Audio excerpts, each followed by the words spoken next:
Sounds like you might have heard this before.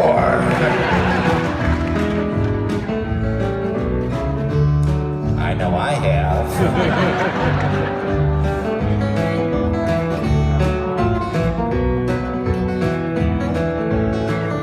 That's because this song is called Alice's Restaurant. It's about Alice and the restaurant. But Alice's Restaurant was never the name of the restaurant. That was always just the name of the song. And I guess that's why I still call the song Alice's Restaurant. You can get anything you want at Alice's Restaurant. You can get anything you want at Alice's Restaurant. Walk right in, it's around the back, just a half a mile from the railroad track. And you can get anything you want at Alice's Restaurant. Well, it all started 50 years ago. 50 Thanksgivings ago. 50 years ago on Thanksgiving, when my friend and I decided to go up and visit Alice at the restaurant. But Alice didn't used to live in the restaurant. She used to live in the church nearby the restaurant, in the bell tower, with her husband Ray and Facha the dog. And living in the bell tower like that, they used to have a lot of room downstairs where the pews used to be. And seeing as how they took out all of the pews and having all that room, they decided that they didn't have to take out their garbage for a long time. We got up there and found the place was filled with garbage, and we decided it'd be a friendly gesture for us to take the garbage down to the town dump. So we took the half a ton of garbage, put it in the back of a red VW microbus, took shovels and rakes and implements of destruction, and headed on toward the town dump. We got there. There was a sign, a chain across the road saying, "Closed on Thanksgiving." And we had never heard of a dump being closed on Thanksgiving before. So with tears in our eyes, we drove off into the sunset, looking for another place to put the garbage. We didn't find one. Till we come to a side road. And off of the side road, there was a 15-foot cliff, and at the bottom of the cliff, there was another pile of garbage. And we decided that one big pile would be better than two little ones. And rather than bring that one up, we decided to throw ours down. That's what we did. Drove back to the church, had a Thanksgiving dinner that couldn't be beat, went to sleep, didn't get up until the next morning when we got a phone call from Officer Obie. He said, "Kid, we found your name on an envelope at the bottom of a half a ton of garbage. Just wanted to know if you had any information about it." And I said, "Yes, sir, Officer Obie. I cannot tell a lie. I put that envelope under that garbage." It was after talking to Obie for about 45 minutes over the telephone that we finally arrived at the truth of the matter. And Obie said we had to go down and pick up the garbage. We also had to go down and talk to him at the police officer station. Now, friends, there was only one of two things that Obie could have done at the police officer station. And the first thing was, he could have given us a medal for being so brave and honest over the telephone, which wasn't very likely, and we didn't expect it. And of course, the other possibility was that, well, he could have bawled us out and told us never to be seen driving garbage around the vicinity again, which is what we expected. But when we got to the police officer station, there was a third possibility we hadn't counted upon, and we was both immediately arrested, handcuffed. And I said, "Obie, I don't think I can pick up the garbage with these handcuffs on." He said, "Shut up, kid. Get in the back of the patrol car." We sat in the back of the patrol car and drove to the, quote, "scene of the crime," unquote. Now, friends, I want to tell you about the town of Stockbridge, Massachusetts, where this was happening. They got 3 stop signs, 2 police officers, and 1 police car. But when we got to the scene of the crime, there was 5 police officers and 3 police cars, being the biggest crime of the last 50 years, and everybody wanted to get in the newspaper story about it. And they was using up all kinds of comp equipment they had hanging around the police officer station. They was taking plaster tire tracks, footprints, dog-smelling prints. They took 27 8x10 colored glossy pictures with circles and arrows and a paragraph on the back of each one explaining what each one was to be used as evidence against us. They took pictures of the approach, the getaway, the northwest corner, the southwest corner, and that's not to mention the aerial photography. When it was after the ordeal, we went back to the jail, and Obi said he was going to put us in the cell. He said, "Kid, I'm going to put you in the cell. Give me your wallet and your belt." And I said, "Obi, I can understand you wanting my wallet, so I don't have any money to spend in the cell. But what do you want my belt for?" He said, "Kid, we don't want any hangings." And I said, "Obi, did you think I was going to hang myself for littering?" Obi said he was making sure, and friends, Obi was, because he took out the toilet seat so I couldn't hit myself over the head and drown. Took out the toilet paper so I couldn't bend the bars, roll the toilet paper out the window, slide down the roll, have an escape and get away. Obi was making sure, all right. And it was about 4 or 5 hours later that Alice, remember Alice? This is still the song about Alice. She come by, and with a few nasty words to Obi on the side, she bailed us out of jail. We went back to the church, had another Thanksgiving dinner that couldn't be beaten. Went to sleep, didn't get up until the next morning when we all had to go to court. We walked in, sat down. Obi come in with the 27 8x10 colored glossy pictures with the circles and arrows and a paragraph on the back of each one explaining what each one was to be used as evidence against us. And he sat down. A man come in, he said, "All rise," and we stood up, and Obi stood up with the 27 8x10 colored glossy pictures, and the judge walked in, sat down with a CNI dog.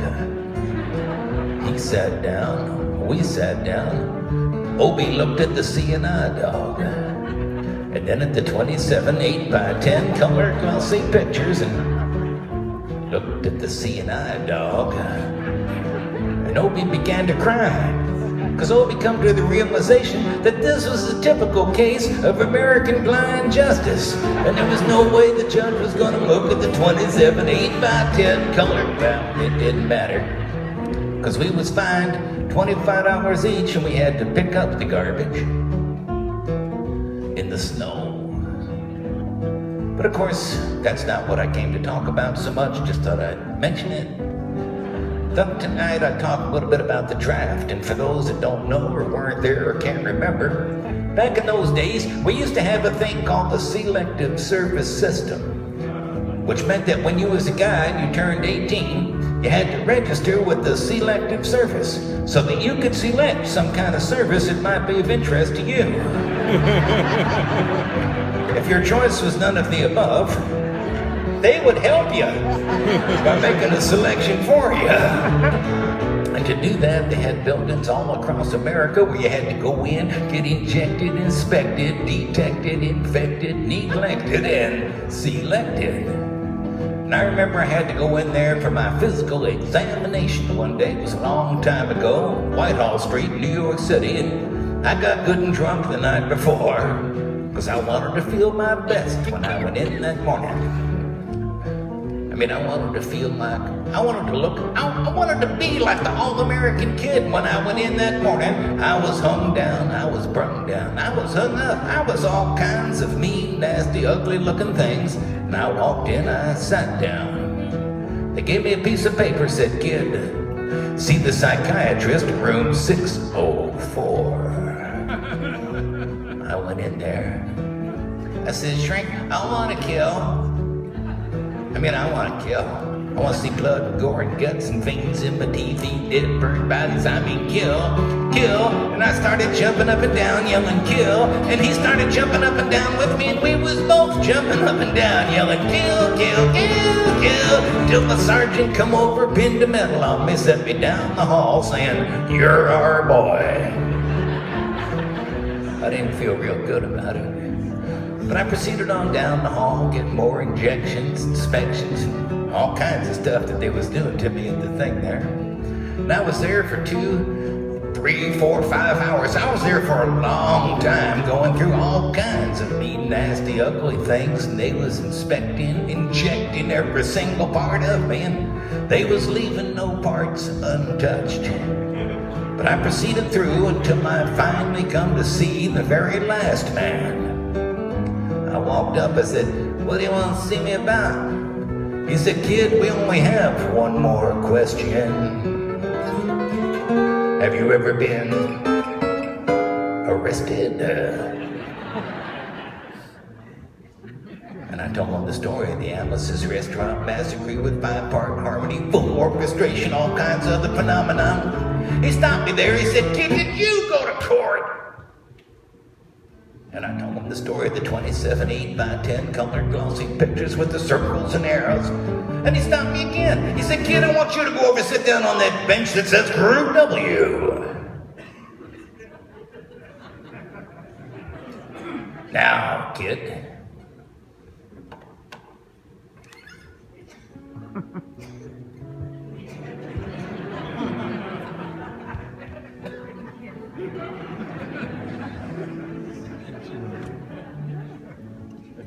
I went over there. Group W. Group W is where they used to put you if you might not have been moral enough to join the army after committing your special crime. And there was all kinds of mean, nasty, ugly-looking people on the bench next to me. There was mother rapers, father stabbers, father rapers. There was father rapers sitting there on the bench next to me. I mean, these was mean, nasty, ugly, horrible, crime kind of guys. And the meanest, ugliest, nastiest one, the meanest father raper of them all was coming over to me, and he sat down next to me and said, "Kid, what'd you get?" I said, "I ain't get nothing. I had to pay $25 to pick up the garbage." He said, "Kid, what was you arrested for?" I said, "Littering." And they all moved away from me on the bench there, giving me the hairy eyeball and all kinds of stuff till I said, "And creating a nuisance." And then they all come back and shook my hand, and we had a great time on the bench talking about crime, mother stabbing, father raping. We was smoking cigarettes and all kinds of stuff, having a good time, till the sergeant come over. He had some paper in his hand. He held it up.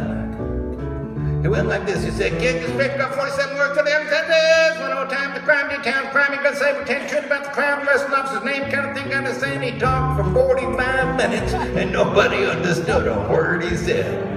But we had fun, filling out the forms and playing with the pencils on the bench. And I wrote down the massacre like I was supposed to, and I put down the pencil, turned over the piece of paper. And there on the other side of that piece of paper, in the middle of the other side, I mean away from everything else on the other side, underlined, capitalized, quotated, read the following words: "Kid, have you rehabilitated yourself?" I went over to the sergeant. I said, "Sergeant, you got a lot of call to ask me if I rehabilitated myself. I mean, I'm sitting here on the bench. I'm sitting here on the Group W bench because you want to know if I'm moral enough to join the army, burn women, kids, houses, children, villages after being a litter bug." He said, "Kid, we don't like your kind. We're going to send your fingerprints off to Washington." And friends, somewhere in Washington, enshrined in a little folder, is a study in black and white of my fingerprints. They're still there. They've been there 50 freaking years. But I'm not the only one. They've been adding to the collection recently. So the only reason I'm singing you the song tonight is because you may know somebody in a similar collection. Even some of you could be in a collection like that. And if you ever find yourself in a collection like that, you don't know what to do, there may be only one thing you can do. Well, there may not be much you can do, but there's something you can try. And that's to be wherever it is you are, as it were. Stop whatever you're doing. Just take a moment and just go something like this. You just say, "You can get anything you want at Alice's Restaurant." That's it. I I mean, just sing a couple of bars of the old song. I mean, imagine one person doing that today. Probably not worth collecting. But imagine two of them. Maybe two of them trying to get married in parts of Kentucky or something. Or maybe three out in Idaho or Utah. Or maybe 50. Or maybe 50,000 people stop whatever they're doing, singing a few bars of the old song. Be worth collecting then. Not only that, you get a song with that many people singing, even the people collecting might start joining in. And when you get a song that's worth joining in on, no matter what side of the aisle you're on, or where you come from, or who you are, it becomes what we used to call a movement. And one of these days, somebody's gonna write a song like that. It's not this one. Every generation needs their own songs. But while we're waiting for that one to get wrote, we can practice on the one we got. It's not all that hard. Some of you know it. We're just waiting for it to come around here on the guitar.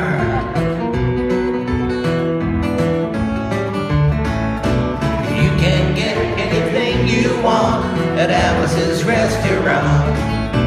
You can get anything you want at Alice's Restaurant. Walk right in, it's around the back, just a half a mile from